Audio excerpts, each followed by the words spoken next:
Investasi menjadi salah satu kunci mendorong perekonomian sebuah negara. Datangnya investasi akan menggerakkan roda perekonomian, mulai dari peningkatan lapangan kerja, peningkatan kualitas rantai pasok, hingga nilai tambah. Untuk itu, Kementerian Investasi menargetkan nilai investasi di Indonesia mencapai 1.200 triliun rupiah.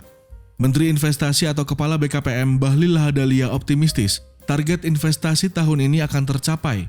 Pasalnya, realisasi investasi secara kumulatif Januari hingga September 2022 mencapai 892,4 triliun rupiah atau tumbuh sebesar 35,3% year on year. Meski demikian, investasi Indonesia diproyeksi menghadapi badai resesi global pada 2023 yang menghantui banyak negara. Apa saja strategi Kementerian Investasi menghadapi tantangan tersebut? Berikut petikan wawancara bisnis Indonesia dengan Menteri Investasi atau Kepala BKPM, Bahlil Lahadalia.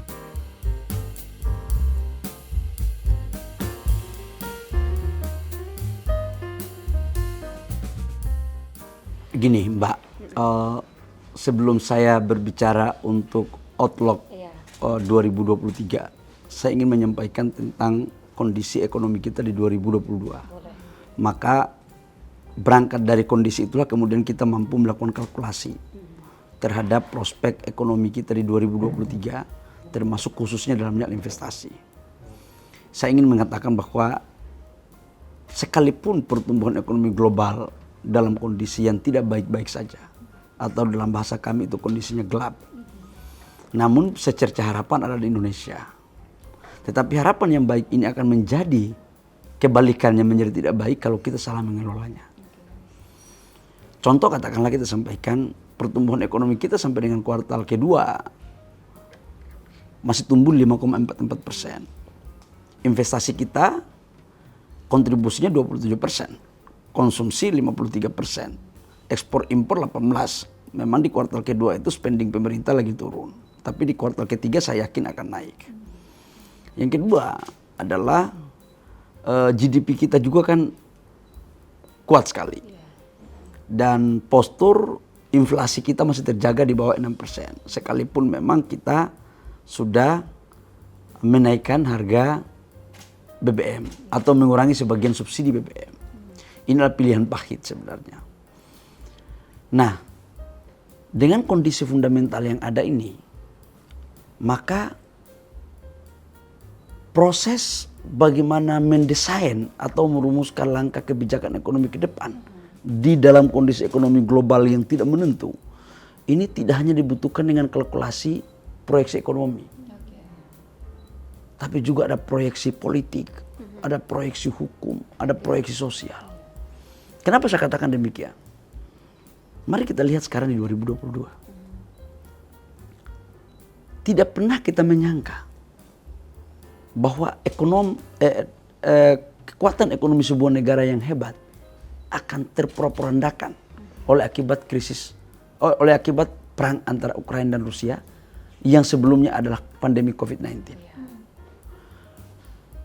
Contoh katakanlah Inggris, Amerika. Siapa yang pernah nyangka kayak begini? Eropa. Di Inggris itu sekarang dalam 1 tahun berapa kali pergantian kepemimpinannya?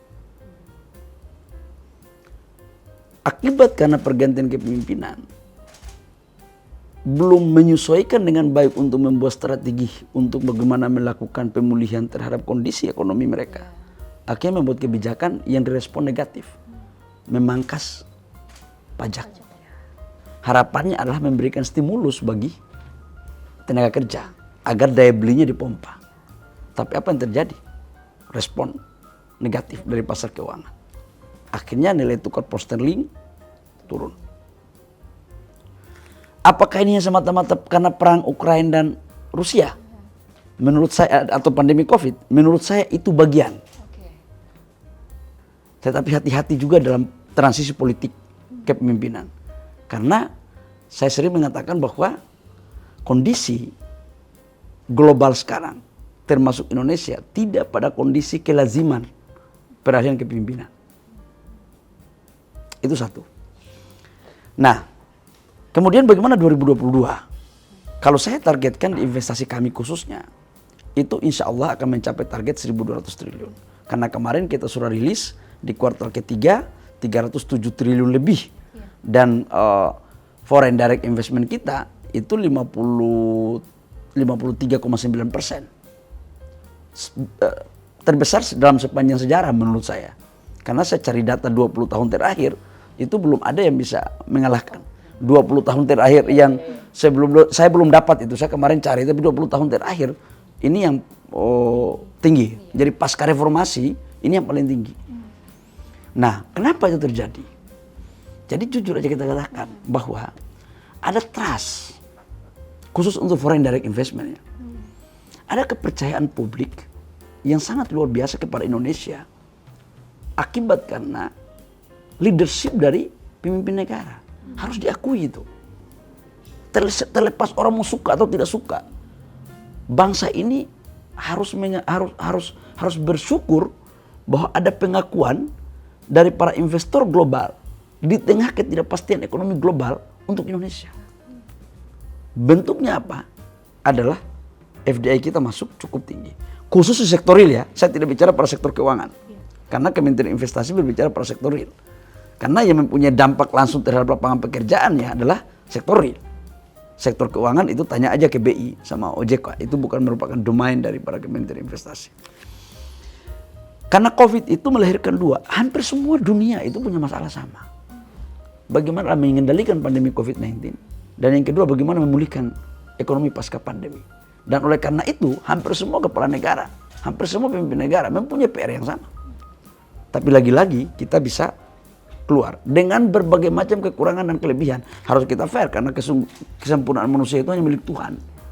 Kita ini manusia tidak sempurna. Tetapi kita harus jujur juga dong, fair mengatakan bahwa kalau ada pemimpin kita yang baik, yang bisa membawa kita dan bisa membawa kita dalam pelayaran melewati ombak dan angin dengan baik, itu juga harus kita fair akui dong. Gitu. Dan saya targetkan insya Allah investasi kita di 2022 insya Allah akan bisa tercapai 1.200 triliun. Dan kalkulasi kami sampai 2022 pertumbuhan ekonomi kita masih di atas 5% lah. Kalkulasi kami itu oke. Nah, bagaimana 2023? Ini yang membuat kita jujur aja tidak ada satu orang pun yang dapat meramal tentang bagaimana ekonomi 2023. Kalau kita baca artikel hari ini, dinamika dampak perang Ukraina dan Rusia yang mengarah pada krisis pangan dan energi yang paling berat sekali energi. Dan Indonesia kena loh. Jangan dikira Indonesia nggak kena. Indonesia itu kena karena kita itu kan kapasitas produksi kita minyak itu hanya 700.000 barel per day. Konsumsi kita 1.500.000 barel per hari. Berarti kita impor kurang lebih sekitar 800.000 barel per hari. Harga minyak sebelum terjadi perang antara Ukraina dan Rusia itu sekitaran 63 sampai 70 dolar. Sekarang rata-rata sampai Januari sampai dengan Agustus itu sekitar 103 dolar. Jadi kalau orang mengatakan bahwa kenapa selalu dikaitkan antara ekonomi global dengan ekonomi Indonesia, kita ini punya kebutuhan tidak semuanya dihasilkan dari negara kita.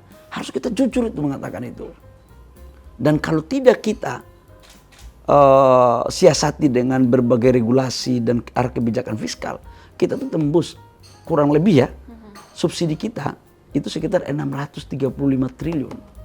Kalau tidak segera kita mengurangi subsidi itu. Nah, kita punya APBN berapa? Kita itu punya pendapatan negara minus pembiayaan dalam APBN itu tidak lebih dari 2.500 triliun. 2.400 sampai 2.500 triliun. Kalau 635 triliun kita subsidi, berarti di atas 25% APBN kita. Mau jadi apa ini? Di tengah kondisi yang tidak baik-baik saja. Jadi jujur aja bahwa Presiden berkali-kali tidak ingin menaikkan BBM itu. Tapi ini adalah jalan terakhir. Saya ikutin terus dalam rapat-rapat sampai saya, karena waktu itu kita juga menyarankan, apa nggak ada cara lain lagi? Dia bilang bisa cara lain, segera tingkatkan produksi agar kita impor. Dari 700.000 barel menjadi 1.200.000 ke. Tapi kan kita butuh waktu. Iya. Kita butuh waktu. Mau tidak mau. Dan di balik perang itu orang memainkan juga. Ada potensi ekonomi di situ yang dilakukan oleh Rusia maupun negara-negara penghasil minyak. Dan negara kita ini bukan negara OPEC lagi. Kita ini sudah importir, bukan eksportir. Gitu loh. Ini kondisi ya. Nah, termasuk kita punya gandum. Gandum ini kan impor 100%. Jadi kalau orang mengatakan bahwa itu cuma klise aja. Perang antara Ukraina dan Rusia itu Indonesia nggak terdampak. Itu cara berpikir yang irasional. Bayangkan akibat perang ini juga. Kurs dolar yang tadinya 14.500. Sekarang 15.300 sampai 15.500. Karena apa? Suku bunga The Fed dinaikkan. Dan orang pasti bawa ke sana. Jadi ini sudah perang yang sangat luar biasa sekali. Di saat bersamaan, mengelola negara dalam keadaan pandemi. Dan belum selesai pandemi, masuk perang. Belum ada teorinya. Kita sudah baca semua. Jadi ini, hampir semua pemimpin negara di dunia, menurut saya, mengelola negara dalam kondisi tiba saat tiba akal. Apa yang kita... Sekali lagi saya memberikan contoh. Inggris. Salah satu negara terkuat di dunia. Negara yang mapan. Tapi karena nggak ada referensi mengelola negara dalam keadaan pasca pandemi, perang, krisis, terakhir terjadi peralihan kepemimpinan dan seperti itu. Nah, berikut adalah Indonesia bagaimana? Menurut saya, secercah harapan di balik kegelapan itu ada di 2023. Secercah harapan itu ada. Kenapa ada? Fundamental ekonomi kita kuat. Satu, sekali lagi saya katakan bahwa pertumbuhan kita masih di atas terbaik dibandingkan negara-negara G20. Kita, Indonesia, inflasi kita terjaga di bawah 6%. Dan metode penanganan inflasi yang dilakukan oleh Bapak Presiden Jokowi berbeda dan tidak lazim dilakukan sebelum-sebelumnya. Kalau dulu kan pengendalian inflasi BI. Kalau sekarang ini Bapak Jokowi, itu saya heran juga itu kayak orang sarjana ekonomi aja. Itu detail banget. Dia mencari mana komponen apa saja yang penyumbang inflasi. Dia detailkan. Akhirnya menemukan di situ ada bawang dan rica. Dari total penyumbang inflasi itu bawang dan cabai itu sekitar 2% lebih. Dia bilang selesaikan ini. Dan itu kan tidak bisa dilakukan oleh BI. Dan tidak bisa dilakukan oleh pemerintah pusat. Tapi karena sekali lagi pengalaman beliau sebagai mantan wali kota, sebagai gubernur, dia tahu ruang lingkup kewenangan dari masing-masing kepala daerah pada tingkatannya. Kemudian dia membuat kebijakan adalah kendalikan logistik terhadap bahan pokok yang menjadi penyumbang inflasi. Dan alhamdulillah kan, orang waktu itu ketika BBM dinaikkan, orang berpikir inflasi kita di atas 7%. Hampir semua mohon maaf, sebagian para ekonom mengatakan bahwa inflasi kita di atas 7%. Tapi lagi-lagi, ini dibutuhkan cara berpikir out of the box. Dan lagi-lagi, ini berbicara tentang pengalaman dan leadership. Dan negara hari ini membutuhkan bukan hanya orang pintar retorika, tapi pandai untuk bagaimana memahami masalah dan bisa menyelesaikan masalah dan bisa mengeksekusi masalah. Nah, oleh karena secercah harapan itu ada, saya punya optimisme ya, khususnya untuk investasi. Kami sudah hitung sekalipun kita dikasih target 1.400 triliun pada tahun 2023 oleh Bapak Presiden. Memang ini target yang menurut saya tidak gampang. Badan saya ini sudah pendek, bisa tambah pendek sayang. Atau mungkin karena saya dari timur jadi sering dikasih beban. Orang timur itu kan begitu, mungkin karena pikir fisik bagus. Jadi dikasih beban tambah terus, jadi mencapai target dikasih tambah gitu lagi. Tapi bukan berarti tanpa argumentasi. Kita bukan tipe juga yang mengambil tanggung jawab tanpa perhitungan yang matang. Enggak begitu juga. Bapak Presiden mempunyai kalkulasi untuk memberikan tanggung jawab itu. Setelah kami mengecek tentang potensi investasi yang sekarang kita dorong kepada hilirisasi, investasi yang inklusif, investasi yang mampu menciptakan lapangan pekerjaan, pemerataan pertumbuhan ekonomi, kemudian bagaimana menciptakan kawasan-kawasan pertumbuhan ekonomi baru, bagaimana kolaborasi. Dulu, mohon maaf, saya waktu itu masih ketua umum HIPMI, kan sering kita dengar kan, jangan ada monopoli BUMN, kan dulu begitu kan? Kalian masih ingat kan? Kenapa orang daerah tidak dilibatkan? Dulu begitu kan?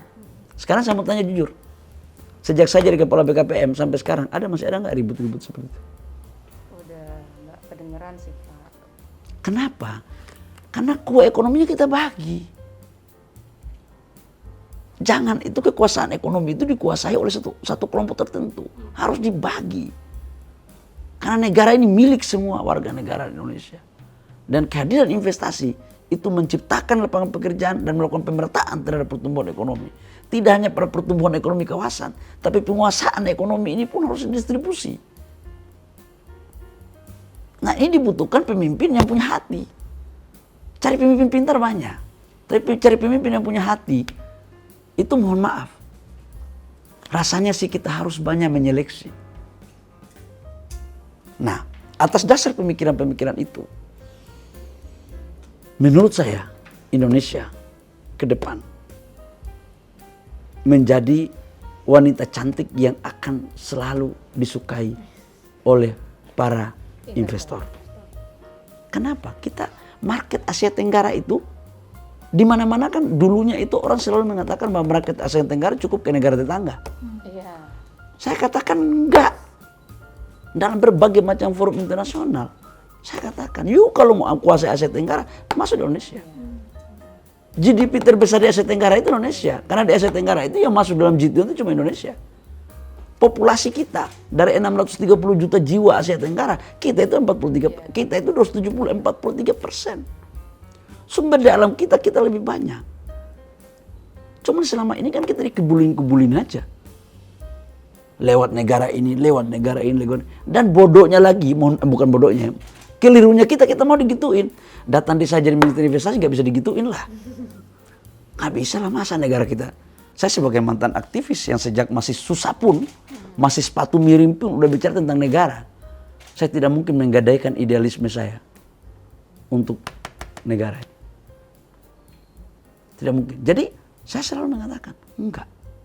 Saya sampaikan kepada para investor, yuk investasi data Indonesia. Yuk bangun hilirisasi.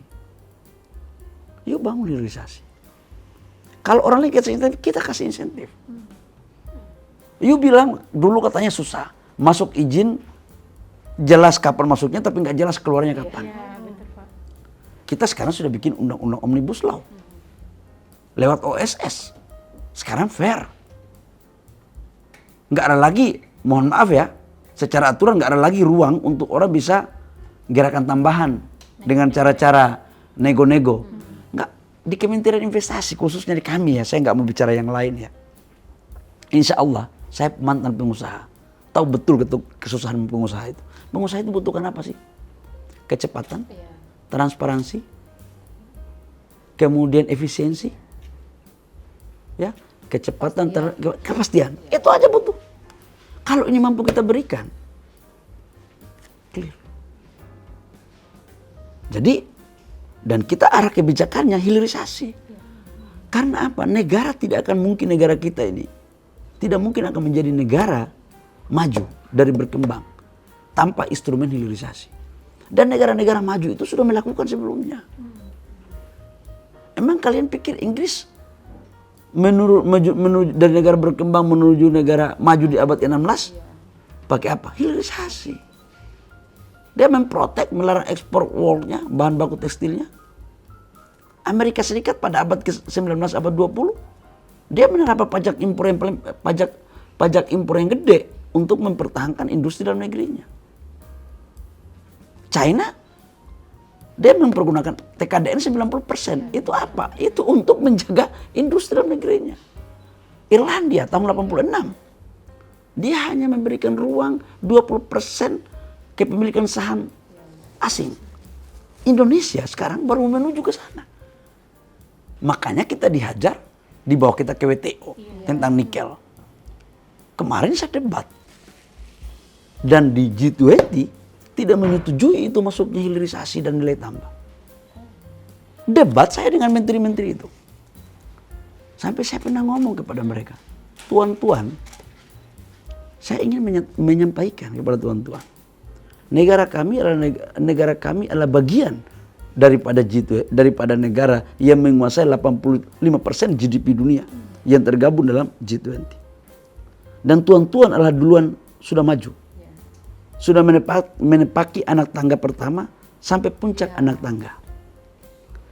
Kami negara yang tergabung dalam G20 yang berkembang sedang menuju untuk mencapai puncak tangga yang tuan-tuan telah lakukan. Apakah salah ketika kami mengikuti jejak tuan-tuan? Apakah tidak boleh kami mengikuti jejak tuan-tuan? Dan kalau memang itu salah, tunjukkan jalan apa yang kami harus lakukan. Dan kalau itu salah, kenapa itu salah? Apakah hanya kalian? Dan saya katakan untuk mereka, tidak boleh lagi dalam kita negara G20 merasa lebih berkuasa dibandingkan negara lain. Itu saya ngomong dan pidato saya di depan semua. Jadi atas bargaining dan leadership Bapak Presiden, terus regulasi yang kita lakukan, saya pikir dan sumber daya alam kita dan kita dorong kepada energi baru terbarukan, saya yakin Indonesia ke depan akan baik di 2023. Catatan, jangan isu politik dan intrik politik lebih dominan daripada persoalan ekonomi. Bahkan mungkin sekarang kita akan diperhadapkan. Ketika dunia seperti ini, yang kita butuh apa duluan ini?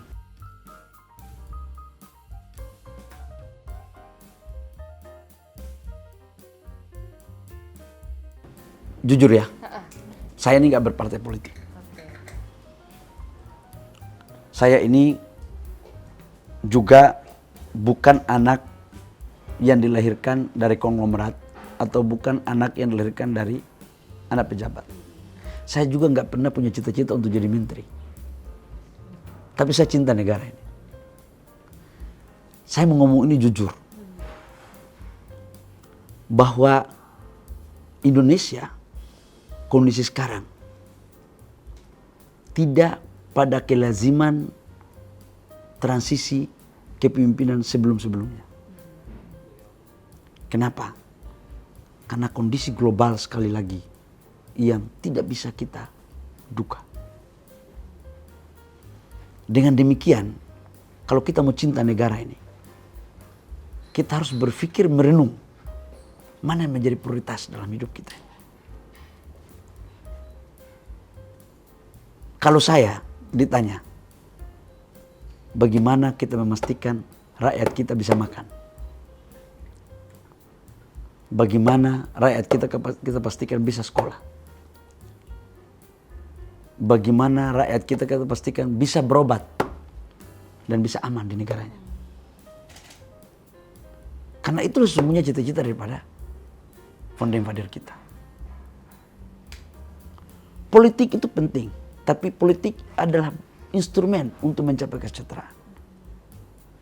Bukan tujuan kemerdekaan itu utamanya adalah politik. Politik itu instrumen. Dan dalam beberapa kelaziman terjadi. Selalu kalau masuk tahun politik terjadi wait and see. Selalu terjadi. Terjadi wait and see. Dan apalagi kepastian seperti ini. Saya sebagai mantan pengusaha pasti punya rasa was-was. Sekarang malah orang bilang cash as the king. Berarti kan orang nahan.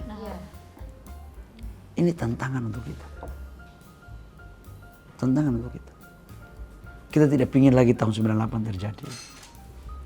Kita mundur. Kita mundur sekali. Dan sayang sekali. Itu sih. Jadi susah untuk mengungkapkan ya. Dengan bahasa yang gamblang itu. Nanti orang kirain kita apa ya? Kadang-kadang kan kalau kita berpikir objektif, orang mengatakan karena kau ada maunya. Padahal kita ini mau berpikir tentang pada tataran objektif untuk kebaikan negara. Ini Mbak, saya ini orang pelaut. Saya ini kan orang dari kampung. Kakek saya dulu pelaut. Dia mengatakan begini. ketika engkau berlayar, manakala engkau menemukan ombak badai, maka turunkan layarmu, cari satu pulau yang kau berteduh dulu. Jangan memaksakan ketika ada badai besar di hadapanmu. Yang kalau engkau terobos, belum tentu kau selamat dari badai itu. Stuck sebentar, cuaca udah bagus, jalan lagi. Di Investor Daily, saya pernah ngomong. Teman-teman, saya ngomong waktu itu. Saya sebagai mantan supir angkot dan kondektur angkot, saya memperumpamakan Indonesia di 2023 itu seperti mobil. Seperti mobil Innova. Peralihan kepemimpinan dulunya itu jalannya mulus. Karena tidak ada gejolak global. Internal pun baik-baik saja. Sang mobil Innova tersebut berganti ke sopir. Ibarat andaikan pun orang baru belajar, resikonya tidak terlalu besar karena jalannya mulus dan mobilnya pun bagus. Sekarang di 2023 ini jalannya ini berlobang. Jalannya ini berlobang sekali. Oleh karena dia jalannya berlobang dan mobilnya juga kondisinya tidak sebaik dulu. Karena kita juga di sini kena krisis itu. Maka coba dibayangkan. Kalau kemudian sopir yang baru belajar membawa mobil ini. Bahkan tidak hanya itu. Kita akan ketemu pada satu persimpangan. Ada satu persimpangan gelap yang kita masuk jurang. Ada satu persimpangan yang bisa membawa kita lolos dari jurang tersebut. Pertanyaan saya, sopir manakah yang paling bisa membawa mobil ini? Apakah sopir baru? Kalau sopir baru yang baru belajar, yang belum mahir, atau sopir yang belum mahir, pasti akan masuk lubang, keluar lubang. Dan kalau kita bawa mobil, penumpang itu pasti perut sakit kalau masuk lubang. Apalagi tidak tahu kapan rem dan kapan gas. Sudah begitu lagi, salah tikungan dari dua persimpangan. Dia ambil bukan jalan yang lurus, yang menyelamatkan kita, tapi dia ambil jalan yang masukkan kita di jurang. Yang mati itu bukan hanya mobil dengan sopirnya. Kita semua penumpang pun dalam situ kita mati bareng-bareng. Logika ini yang saya membuka untuk mencoba untuk membuat pemikiran yang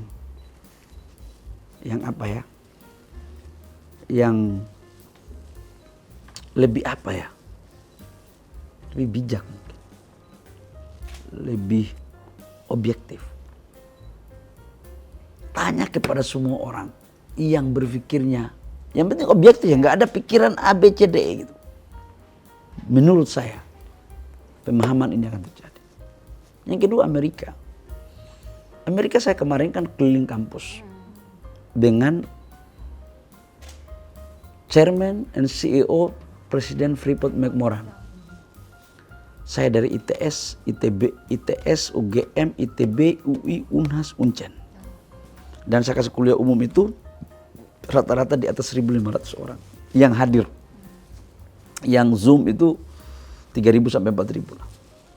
Ada satu peserta nanya tentang Richard. Richard ini kan adalah seorang praktisi ekonomi yang sudah lama. Karena yang kalau dulu kan kita bicara tentang kiblat politik Amerika di mana? Freeport. Pasti kan orang bilang begitu kan? Ini yang punya Freeport. Dan nggak pernah dalam sejarah dia datang ke Republik ini untuk kasih kuliah umum begitu. Saya undang dia datang. Saya bilang, Pak Richard, you kan cinta Indonesia, you cinta Papua. You bilang sama saya begitu. Kalau memang kau cinta Indonesia dan kau cinta Papua, saya ingin kau bicara jujur, terbuka terhadap kami orang Indonesia dan kami orang Papua. Tentang apa sih yang terjadi di Amerika? Dan jangan kami yang bicara itu, kau orang Amerika. Karena saya yakin kau juga punya relasi yang cukup dengan pejabat-pejabat di Amerika. 2 hal aja kita tanyakan kepada dia. Mahasiswa tanya sama dia. Apa yang menyebabkan ekonomi Amerika tidak sebaik sekarang? Richard dia mengatakan di situ. Ada rekamannya. Postur ekonomi Indonesia dengan Amerika berbeda. Terutama tentang GDP-nya dan segala macam. Tetapi jujur dalam sisi pertumbuhan dan dari sisi pengendalian inflasi, Indonesia lebih baik dari Amerika. Dia aku itu jujur. Indonesia pertumbuhannya di atas 5%. Inflasinya di bawah 6%. Amerika inflasinya hampir 10%. Pertumbuhannya di bawah 5%. Bahkan tidak lebih dari 3%. Dia bilang sama saya. Dan jujur itu terjadi karena 2 hal. Yang pertama itu adalah keterlambatan dalam mengendalikan pandemi COVID. Kuncinya di situ ya, Pak. Dia bilang. Dan yang kedua adalah ada dampak terhadap transisi kepemimpinan politik. Karena dalam kondisi yang tidak stabil akibat pandemi, terjadi transisi, tarik menarik politik yang itu membutuhkan energi tambahan untuk membuat focusing. Sementara kita menghadapi persoalan ekonomi. Itu omongan dia. Cek aja di kasih Ricky omongan dia waktu itu. Dan itu hampir sama dengan Inggris. Kurang fasilitas kesehatan apa Eropa itu dibandingkan dengan Indonesia. Tapi lagi-lagi Tuhan sayang sama kita. Iya dong, jangan kita kufur nikmat. Saya pinjam bahasanya Faisal Basri. Jangan kita kufur nikmat. Terlepas dari kekurangan kelebihan kita hidup masih baik loh. Negara-negara yang hebat-hebat itu sekarang tenda-tenda di mana-mana. Iya, terus sering posting di Instagram. Tenda-tenda di mana-mana. Gitu jadinya. Makanan udah mulai antri. Sekarang lihat bakar-bakaran. Minyak antri. Nah, kita apakah mau ikut mereka atau tidak? Tergantung kita. 16 negara sudah jadi pasien IMF. 24 negara calon antri. Dan saya punya keyakinan negara-negara itu tidak hanya negara berkembang. Ada negara maju juga ya, Pak. Tanya sendiri. Tidak boleh keluar dari mulut seorang menteri.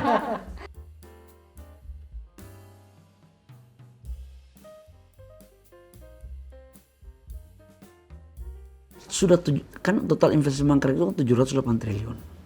Sekarang kita sudah selesaikan itu kurang lebih sekitar 558,7 triliun.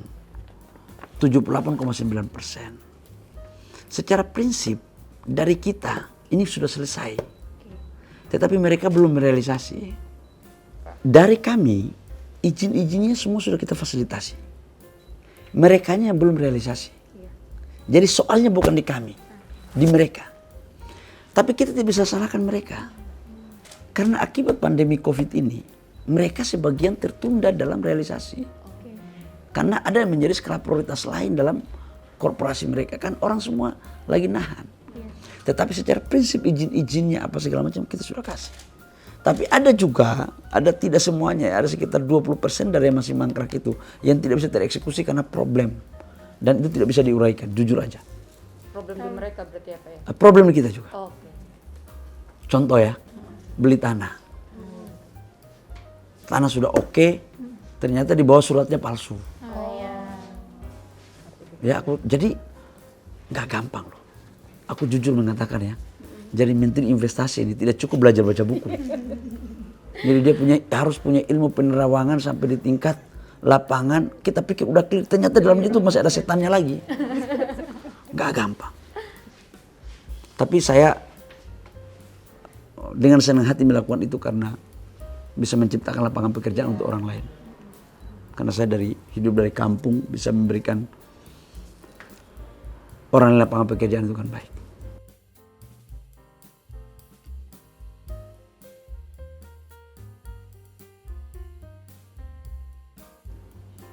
Kami berusaha untuk meyakinkan yang sudah mendapatkan insentif itu agar mereka segera merealisasikan. Ini bukan pekerjaan yang gampang karena kondisinya tidak dalam kondisi yang normal. Global begitu, kita tahu politik, dan menurut saya bukan hal gampang. Dan saya tidak bisa menjelaskan formulasi secara baku dalam mengelola investasi di dalam kondisi yang tidak pasti. Jadi ini dibutuhkan strategi, ini dibutuhkan intuisi, ini dibutuhkan sentuhan-sentuhan. Dan strategi itu bisa berubah per tiap minggu. Karena setiap masalahnya pasti berbeda. Maka apa yang harus dilakukan? Kami harus membentuk tim yang solid. Kami harus menjadikan bagian investor adalah, ya kami seperti karyawannya perusahaan. Jadi kita adalah juru penyelesaian masalah bagi perusahaan itu. Jadi menteri di era pandemi, khususnya menteri investasi, jangan gagah-gagahan. Harus banyak strategi, harus turun ke lapangan, dan dia kadang-kadang jadi mandor, jadi PM, pimpinan proyek. Saya kadang-kadang itu sampai malam ngajarin mereka bagaimana cara percepatan kerja di lapangan.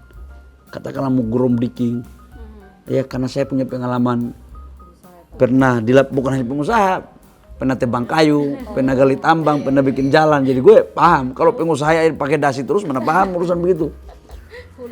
Oh kita kan pernah jadi sepatu miring kan, jadi paham. Ya saya bersyukur sebagai orang yang pernah berproses dalam sebuah jenjang dari bawah sampai ke tempat ini. Saya mempunyai cukup pengalaman yang mengantarkan saya untuk bisa menyelesaikan hal ini.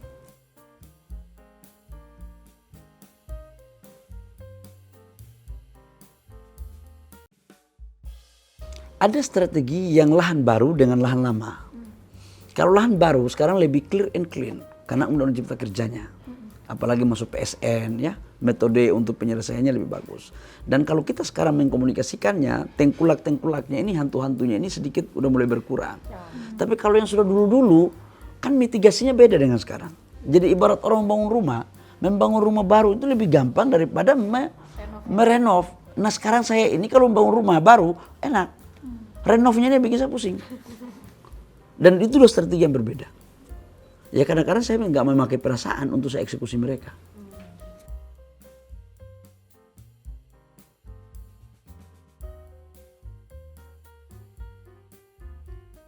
Yang pertama, tidak akan mungkin hilirisasi itu bisa kita lakukan secara maksimal tanpa melakukan penyetopan ekspor. Jadi kalau orang kan hulu dulu baru hilir. Ini kita bikin dulu. Larang dibuat. Dulu kan nikel kan kita buat begitu kan? Iya. Orang kan marahin saya waktu itu. Ketika harusnya itu Januari 2020 baru dilakukan penyetopan ekspor ore nikel. Tapi kami waktu itu masuk 4 hari di BKPM langsung kami mengumumkan menyetop ekspor ore nikel. Di demo saya 1,5 bulan. Tapi apa nampaknya? 2018-2017 kita itu cuma nilai tambah kita terhadap hasil ekspor nikel hanya 3,3 billion US dollar. 2021 sudah 20,9 billion US dollar. Di 2022 akhir ini bisa sampai dengan 27 sampai 30 billion US dollar. 30 ya Pak. Jadi itu baru satu komoditas. Ya. Artinya apa? Negara ini akan disegani kalau nilai tambah. Ya. Contoh ya, aku mau kasih contoh nih, Maluku Utara. Itu kan dulu provinsi yang pertumbuhan ekonomi selalu di bawah pertumbuhan ekonomi nasional. Dianggap miskin apa segala macam. Sekarang tahu nggak pertumbuhan ekonominya? 27%. Wow. Dan indeks kebahagiaan penduduk di Indonesia paling besar Maluku Utara. Paling bahagia. Kenapa? Karena lapangan pekerjaan ada, investasi ada, perputaran ekonomi ada. Lewat apa? Lewat investasi di Wedabai. Hilirisasi nikel. Itu contoh loh. Dulu kan dianggap, mohon maaf, dianggap apa sih itu? Sulteng. Iya. Apa sih itu? Jadi ini sudah terbukti bahwa Papua Papua punya pertumbuhan ekonomi itu kontribusinya di Timika itu tambang Freeport hampir 70%. Papua keseluruhan kontribusinya itu 30%. Kalau Freeport produksinya turun, pertumbuhan ekonomi Papua itu defisit. Turun. Udah terbukti, kita mau apa lagi sekarang? Bahwa hilirisasi itulah instrumen untuk bagaimana meningkatkan penambahan nilai, meningkatkan pertumbuhan ekonomi, menciptakan lapangan pekerjaan, meningkatkan pendapatan negara, dan sekaligus menjaga neraca perdagangan kita. Emang neraca perdagangan kita 27 bulan surplus akibat apa? Ekspor komoditas mentah? Kan enggak. Kita 2016-2017 defisit neraca perdagangan kita dengan China itu 18 billion US dollar. 2021 kan tinggal 2 billion US dollar. Kenapa? Karena hasil ekspor hilirisasi kita. Sekarang defisit 5 karena banyak impor mesin. Tapi itu kan untuk bangun industri. Barang modal ya Pak. Jadi udahlah, hilirisasi ini kata kunci. Dan banyak negara-negara maju yang tidak ingin Indonesia maju dengan tidak menyetujui hilirisasi. Tapi datang di saya bilang enggak. Contoh seperti ekspor energi baru terbarukan. Yang lain kan mengizinkan. Menteri investasi kan enggak. Karena bagaimana orang membangun investasi di kita pakai energi baru terbarukan, barang belum cukup di negara kita, kita sudah mau ekspor. Berarti itu sama dengan membuat kita punya industri energi baru terbarukan, nggak jalan dong. Jangan hanya pikir cuan, tapi pikir juga tentang kedaulatan bangsa. Bicara tentang harga diri bangsa. Bicara juga tentang bagaimana negara lain menghargai bangsa kita. Jadi mengelola negara ini tidak hanya cukup dengan cara-cara baca buku, apa ya. Tapi harus ada idealisme terhadap negara. Harus ada suatu objektivitas dan cara pandang yang bisa tereksekusi. Dan jangan bicara tentang diri kita. Dan jangan bicara tentang kelompok kita. Tapi kita harus bicara tentang rakyat, bangsa dan negara. Dari Aceh sampai Papua.